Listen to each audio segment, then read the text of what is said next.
Приветствуем наших подписчиков и гостей канала Эзотерика для тебя, друзья. Мы вас всех приветствуем в изобилии и достатке. Сегодня в этом видео мы с вами уделим внимание народным приметам на 11 января. Поговорим о народном календаре, поговорим о церковном календаре на этот день, 11 января. Также поговорим о том, что можно и чего нельзя делать в этот день, 11 января.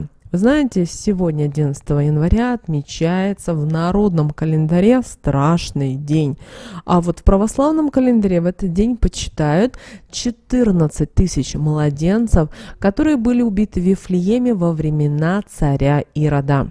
День принято называть страшным, так как именно в этот день считается в народе из своих домов выходит нечистая сила и начинает лютовать. Давайте далее, друзья, немножечко подробно проговорим, что же нас с вами ждет по народным приметам и по церковному календарю. Итак, друзья, 11 января православная церковь почитает память 14 тысяч убитых при царе Ироде младенцев. Этот эпизод, новозаветная история, описывается в Евангелии от Матфея. Согласно преданию, волхвы, пришедшие выразить свое почтение новорожденному Иисусу, не сообщили царю Ироду о местонахождении младенца. Ирода это разгневало этот факт, и он потребовал избить всех детей в Вифлееме в возрасте до 2 лет. К слову, страшную трагедию предсказал еще в 7-6 веке до нашей эры пророк Иеремия. Но вот именно Иисуса Христа спасло бегство в Египет. К Иосифу во сне явился ангел, велевший ему с семьей уехать из города. Считается, что избиение младенцев происходило по Божьему промыслу, чтобы обнаружить злобу царя. День избиения младенцев считается одним из самых несчастных в году. Погибшие дети почитаются в лике святых как первые, кто пострадал ради Иисуса Христа. Также был спасен и Иоанн Креститель, которому на тот момент всего лишь было полгода. Мать вместе с Иоанном спряталась в расступившейся горе, но отец мальчика, священник Захария, все равно был убит, так как отказался сообщить о местонахождении своего сына. Пострадавшие 14 тысяч младенцев почитаются как первые святые мученики, которые пострадали за Христа.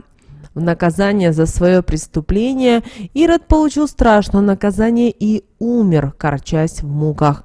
Перед смертью он приказал уничтожить свою жену и 3 сыновей. А в народе, друзья, 11 января это 4-й день рождественских святок и целиком подчинен рождественскому периоду. Другие названия этого дня – страшный день, страшный вечер, мученики 14 тысяч младенцев, Фадей, Марк и Иоанн. Но в народе больше всего прижилось название как «страшный день». И в старину именно этот день и это время считали особенно опасным, поскольку повсюду гуляли злые силы. Страшный праздник назвали потому, что в этот день и особенно вечер, темное время суток, неистует нечисть. Нечистая сила активна на протяжении всех святок, но в этот день ее стоит опасаться особенно. Поэтому наши предки в этот день во дворе разжигали костер, чтобы сжечь все болезни и все неприятности. Надежным оберегом от злых сил являлись в этот день именно острые предметы. Топоры, ножи, серпы клали под люльку младенца, под кровать у входной двери на пороге, а веники и метлы нужно наоборот было убрать от входной двери и окон. Для защиты младенца в колыбель клали сухой цветок чертополоха или краюшку хлеба. Лучшим выбором было побыть сегодня дома вместе с родными и близкими людьми, провести в этот день максимально спокойно, а также стараться избегать музыки, книг, фильмов и новостей с негативным окрасом. Также в страшный день нужно проявлять свои лучшие качества, нести в мир добро и позитив, помогать, проявлять милосердие, больше улыбаться и, конечно же, стараться быть искренними. 11 января было принято загадывать детям загадки и рассказывать сказки. В целом день считался несчастливым, и в это время обычно стояли самые сильные морозы. Крестьяне отдыхали в ожидании оттепели. Считалось, что в страшный день по земле бродит нечистая сила, поэтому в темное время суток без особой надобности из дома старались наши предки не выходить. Молодежь проводила время за дружескими посиделками. Девушки гадали, рассказывали друг другу интересные истории из жизни и небылицы. А вот 11 января детей особенно берегли. Не выпускали их из дома, потому что считали, что на них нечисть охотится. Грудным деткам в колыбель клали сухой цветок чертополоха. Еще в качестве оберега использовали предметы из железа, например, серп, топор или молот. Их в страшный день старались под люльку класть заботливые родители. С утра было принято ходить в церковь, чтобы помолиться обязательно за детей. И вы знаете, люди верили, что в этот страшный день нечистая сила особенно активная, поэтому ее запросто можно было даже увидеть своими глазами. Если 11 января во дворе дома разжечь костер, то вместе с дровами считается, что сгорят все горести и печали. Также наши предки уделяли внимание особенно народным приметам касательно погоды, ведь для них было важно знать и понимать, а какая погода их ждет в этом сезоне, какое будет лето, осень и будет ли урожай. Поэтому теплая погода в этот день, 11 января, предвещала раннюю и теплую весну. Метель обещала пасмурный июль. Если лошадь спит стоя в этот день, то это к морозной погоде.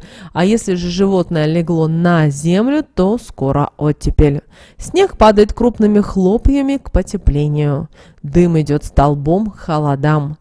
Если стелется по земле, то к снегу или к дождю. Если звезды мерцают на небе, это к морозам. Северный ветер и безоблачное небо сулят наступление холодов. Облака низко по небу плывут, это к стуже. Лес шумит, к теплым денькам. Кроме того, сегодня гадали на пол будущего ребенка. Для гадания брали шерстяную красную нить и вставляли ее в иголку. Затем наливали полный стакан воды и поднимали над ним иглу на нитке. Если игла начинала раскачиваться, то должна была родиться девочка. А если оставалась неподвижной, то значит в семье будет мальчик. Использовать такой метод можно не только в любом сроке беременности, но и до ее наступления. Также женщины в этот день проводили различные обряды на дом, семью, достаток, удачу и счастье. И сегодня мы хотим с вами поделиться обрядом, который нужно провести именно в страшный день, друзья, 11 января, чтобы болезни и горести ушли. Итак, что нужно сделать? Разжечь костер из соломы, собранный с постели заболевшего или несчастливого человека, и проговорить трижды такие слова: как болезнь пришла, так скоро она и отошла. Как неприятности зашли, так они от меня ушли. Как горе принеслось, так оно и на костре сожглось. Оставшийся пепел нужно было развеять по ветру, чтобы больше плохое не возвращалось. Также в этот день, 11 января, проводили ритуал, чтобы жить в богатстве. Нужно было собрать чешую от рыбы, которую готовили в Рождество, к праздничному столу, в бумагу, а вечером уже 11 января ее разложить на 7 кучек. Сверху каждой положить 5-копеечную монетку. Все это накрыть белым новым платком. На них, надо сказать, такие было слова: «Были вы защитницей рыбы от всех болезней и врагов, а теперь вы друзья пятаков. Вы их полюбите и их растраты, и от растраты защитите. Друзей старших к ним призовите, ко мне в карманы кладите, мое слово закон». Далее положить их на подоконник, а утром чешую убрать с пятаков, которые сложить в красный бархатный мешочек. Чешуйки закопать в горшке цветком, а монеты положить на 3 дня именно в потайное место, чтобы потом полностью потратить на какую-то еду. Именины 11 января отмечают Варвара, Вениамин, Фадей, Марк, Иван, Георгий, Евдокия, Наталья и Анна. Рожденные в этот день обладают завидной силой воли, а также способностью разбираться в людях, предугадывать ход событий, могут правильно оценивать ситуацию, непредвзято, без субъективности и общественных заблуждений. Считается, что люди, рожденные в эту дату, обречены на невезение и на протяжении всей жизни постоянно будут сталкиваться со всевозможными трудностями, поэтому им необходимо носить на своем теле изделия из оникса. Это минерал, способный защитить своего обладателя, придать ему внутренних сил и уверенности, оградить от завистников и недоброжелателей. А вот сны в ночь на 11 января предвещают будущее. Правда, оно может быть запутанным, поэтому его нужно расшифровать, чтобы получить точный ответ. Также обращаем ваше внимание, что сегодняшние сновидения будут содержать подсказки, которые помогут отыскать правильные решения в избавлении от проблем. Сон о книге или чтение может быть знаком некой благоприятной возможности, которая появится у вас в скором будущем. Вам просто нужно довериться ей и смело шагнуть вперед. Видеть сновидения, связанные с кухней, это знак сплетен, семейных тайн и пустых разговоров. Вовлечение в события, до которых вам просто-навсего нет дела. Поэтому наяву не болтайте лишнего и следите за тем, что вы говорите. Сны про квартиру или дом – это вестник хорошего, это символ уюта, безопасности и радости. Скоро ваши заветные желания обязательно исполнятся. Давайте теперь поговорим о том, что же можно было делать 11 января по народным приметам и традициям. Вы знаете, постарайтесь этот день посвятить себя целиком и полностью родным, близким и, конечно же, своему дому. Что касается своего внутреннего мира, это прекрасное время начать жизнь с чистого листа, оставив негатив в прошлом. Сегодня нужно гадать на будущее и на суженого. Верили на Руси, что именно в страшный день эти предсказания считаются самыми правдивыми.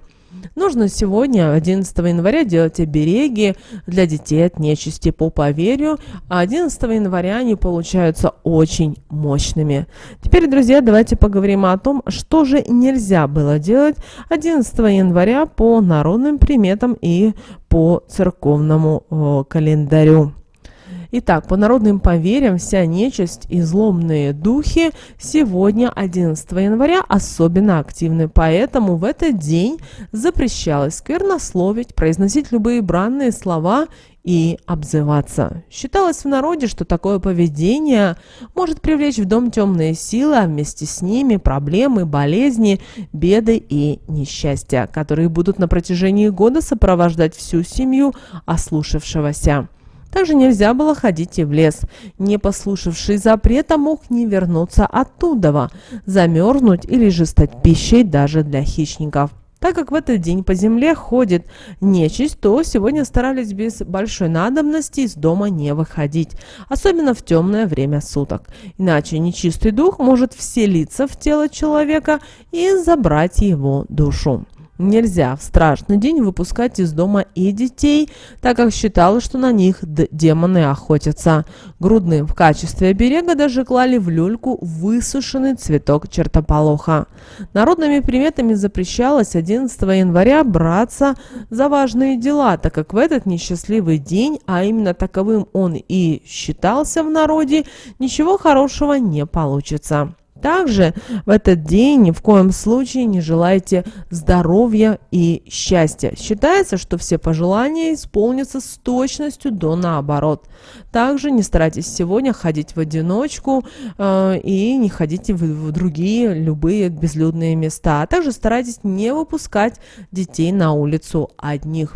Даже не стоит сегодня горевать, страдать и унывать, а также не стоит сегодня жаловаться на судьбу и проблемы, иначе несчастье станет еще больше. Не стоит ходить одному сегодня и в безлюдные места, иначе можете стать жертвой бесов.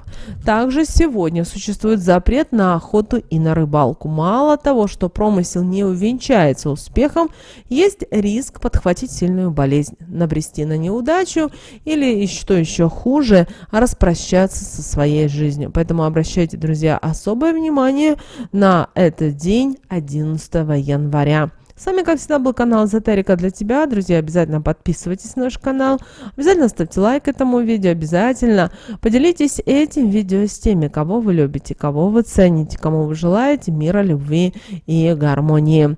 Ну а прямо сейчас на экране, друзья, вы видите два всплывающих окна. Это следующие рекомендованные видео для вас. Нажимайте на то видео, которое вам на интуитивном уровне понравилось больше, и смотрите, друзья. Всех вам мыслимых и немыслимых благ. Услышимся с вами уже буквально в следующем видео.